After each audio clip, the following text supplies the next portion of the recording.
오늘 뉴욕 증시는 다우지수가 1.62% 급등한 가운데 S&P 500은 1.02%, 나스닥은 0.89% 상승하며 3대 지수 모두 기분 좋은 오름세로 마감했습니다. 국제금리가 전반적으로 상승한 가운데 특히 미국 2년물과 5년물 금리가 각각 8베이시스포인트씩 오르며 가파른 움직임을 보였습니다. 전반적으로 위험 자산에 대한 투자 심리가 살아나며 지수를 끌어올린 하루였습니다.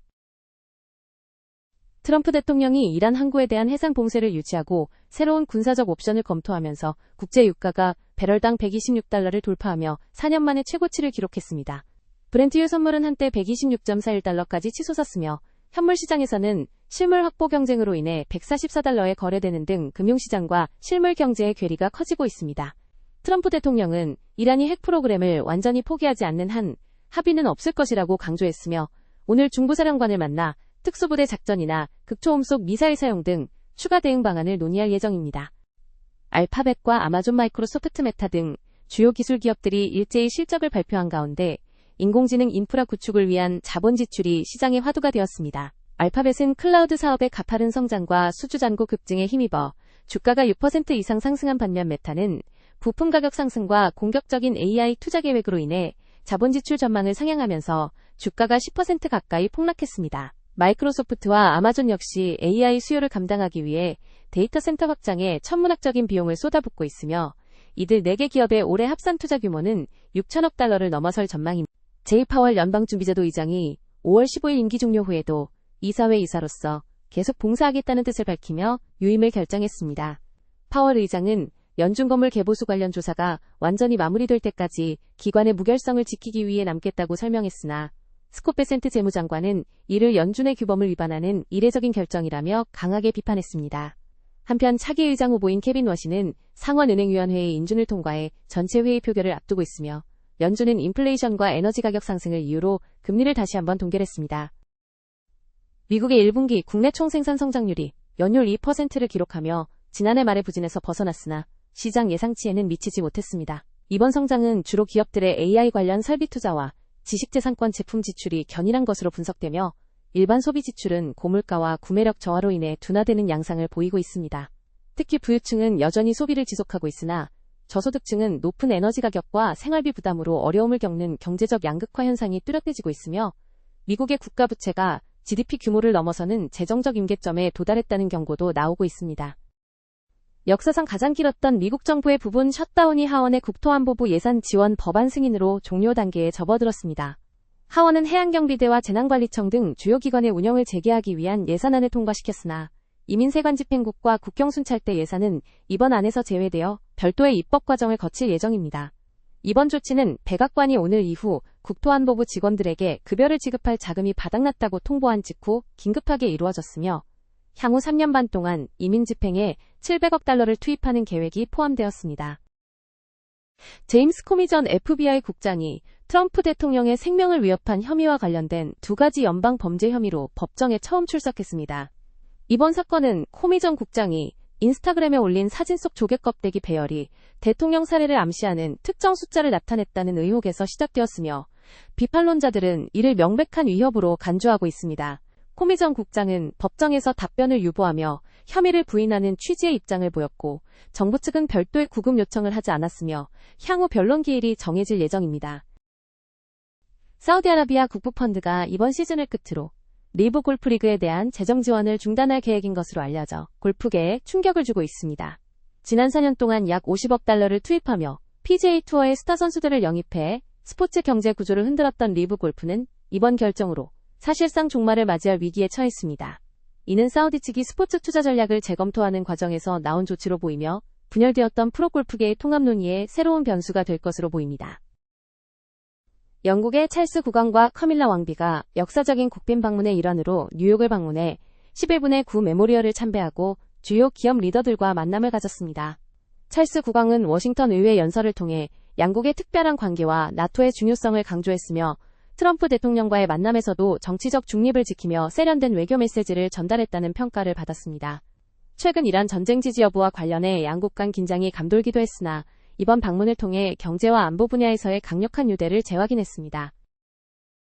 미국 항공업계가 숙련된 정비사 부족으로 인해 운영에 차질을 빚고 있으며 2027년에는 인력 부족이 정점에 달할 것이라는 전망이 나왔습니다. 수십 년간 이어진 인구 통계학적 변화로 인해 베테랑 정비사들의 은퇴가 가속화되는 반면 신규 유입 인력은 교육기간과 자격 요건으로 인해 수요를 따라가지 못하고 있습니다. 항공사들은 거액의 채용 보너스를 내걸고 인력 확보에 나서고 있으나 노후화된 비행기의 정비 수요가 급증하고 새 비행기 인도가 지연되면서 항공권 가격 상승과 안전관리 부담이 가중되고 있습니다. 내년 프랑스 대통령 선거를 앞두고 에마뉴엘 마크롱 대통령의 연임이 불가능한 상황에서 포퓰리즘 우파인 국민연합의 마린 르펜이 강력한 후보로 부상하고 있습니다. 중도 진영과 좌파 진영은 뚜렷한 단일 후보를 내세우지 못한 채 분열되어 있으며 마크롱의 전직 총리들이 후계 구도를 놓고 치열하게 경쟁하고 있습니다.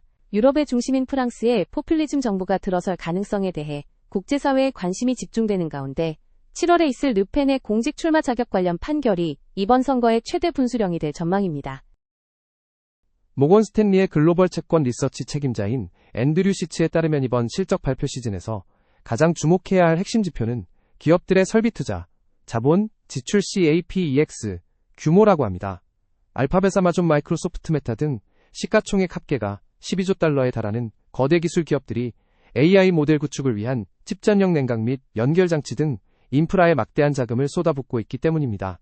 앤드류 시츠 책임자의 분석에 의하면 올해 미국의 주요 대규모 클라우드 서비스 공급자 하이퍼스케일러 기업들의 지출액은 6천억 달러를 넘어설 것으로 추정되며 이는 S&P 500 지수에 포함된 모든 비기술 기업들의 지출 합계와 맞먹는 수준이라고 합니다. 특히 이러한 지출 규모는 불과 1년 전 예상치의 2배에 달하며 2028년에는 연간 1조 달러까지 늘어날 수 있다는 전망을 내놓았습니다. 모건 스탠리의 앤드류 시츠 책임자에 따르면 거대 기술 기업들의 기록적인 자본 지출은 필연적으로 대규모 돈 빌리기 차입을 동반하며 채권 시장에 복합적인 영향을 미치고 있다고 합니다. 모건 스탠리 신용전략팀의 분석에 의하면 올해 1분기는 미국 우량기업 발행 채권, 투자 등급 채권, 발행 역사상 가장 바쁜 시기였으며 기술 기업들의 차입이 큰 비중을 차지했습니다. 앤드류 시츠 책임자는 기업들이 향후 투자 계획, 자본 지출 가이던스를 상향할 경우 AI 공급업체와 주식시장에는 긍정적이지만 채권 시장은 더 많은 물량을 받아내야 하므로 부도 위험이나 재무 건전성 신용 측면에서는 부정적일 수 있다고 전망했습니다. 이에 따라 단기적으로는 주택담보대출을 묶어 만든 증권, 주택저당증권, MBS과 같은 영역이 위험 대비 보상 측면에서 더 유리할 수 있다는 의견을 제시했습니다. 모건 스탠리의 앤드류 시츠 책임자의 분석에 의하면 거대 기술 기업들의 공격적인 투자는 향후 연방준비제도의 통화정책 방향에도 영향을 미칠 수 있다고 합니다. 차기 연준 의장 지명자인 케빈 워시의 견해를 인용하며 대규모 투자가 생산성을 향상시켜 인플레이션을 낮추는 효과를 가져온다면 결국 더 낮은 금리를 정당화하는 근거가 될 수 있기 때문입니다. 앤드류 시츠 책임자는 이러한 지출이 궁극적으로 무엇을 만들어내느냐에 따라 나라 경제 전반의 흐름, 거시경제의 향방이 결정될 것이라고 강조하며 기업들이 미래에 대해 가지는 확신과 실제 지출 규모가 단순한 기업 실적을 넘어 통화정책의 핵심 변수가 되고 있다고 설명했습니다.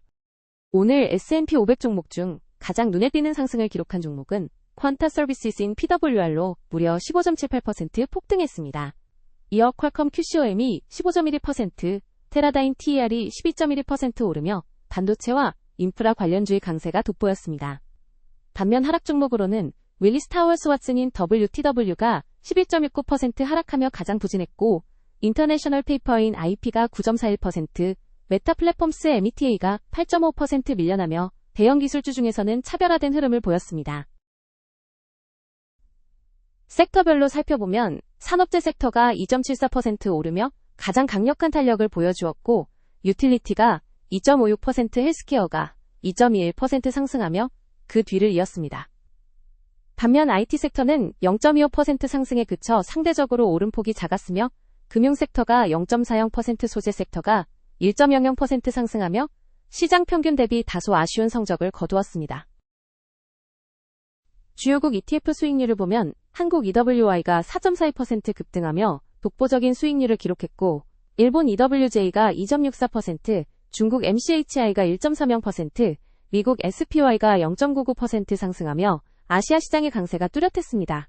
국가별 전체 순위에서도 한국이 1위를 차지한 가운데 뉴질랜드 ENZL이 3.43%, 대만 EWT가 3.09% 오르며 상위권에 이름을 올렸습니다.